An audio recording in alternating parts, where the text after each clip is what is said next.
The 1940s and 1950s were a very interesting time of change in professional football history, full of many milestones and reforms that began to move the game towards what we know and love today. In 1941, two major changes were made.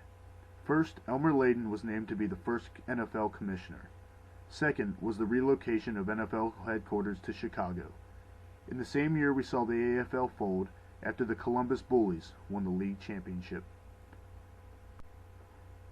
The 1940s were also a time of war, which greatly altered the league's image for a few years. In 1942, many players departed from their teams to go into the service. This ultimately depleted many teams' rosters. One notable departure was that of George Halas, the Chicago Bears head coach. Halas left his Bears mid-season to join the Navy in an attempt to help the war effort. In 1943, we saw more effects of the war on the NFL. Due to the co-owners Reeves and Levy being in the service, the Cleveland Rams were granted permission to suspend all team operations for a single season. Another odd occurrence this year came when the Eagles and Steelers were granted permission to merge teams for a single season. Fans in the state referred to the team as the Steagles. 1943 was also the first time in history that the wearing of helmets became a mandatory rule. In 1946, the league began its national appearance when Reeves was permitted to move the previous champion Cleveland Rams to Los Angeles. Layden's contract as commissioner was not renewed, and Bert Bell, co-owner of the Steelers, took over. Halfback Kenny Washington and tight end Woody Strode were signed to the Rams, becoming the first African-American players to play in the modern NFL era. In 1948, the use of plastic helmets was completely prohibited in play.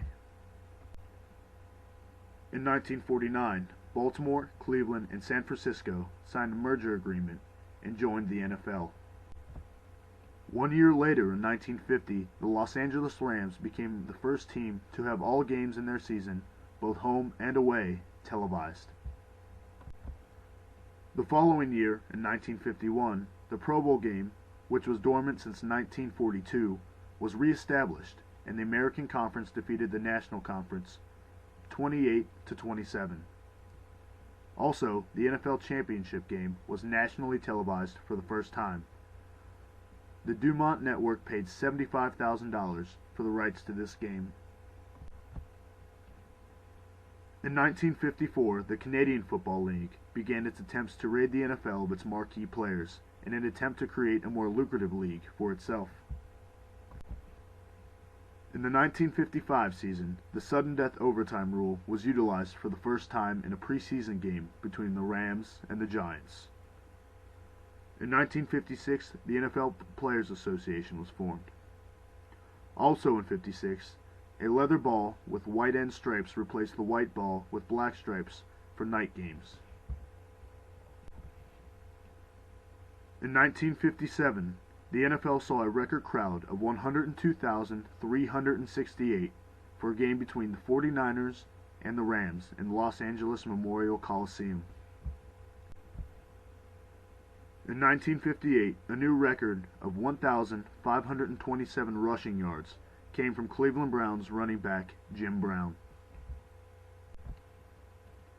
In 1959, the legendary coach Vince Lombardi became the head coach of the Green Bay Packers and began his successful run to several championships.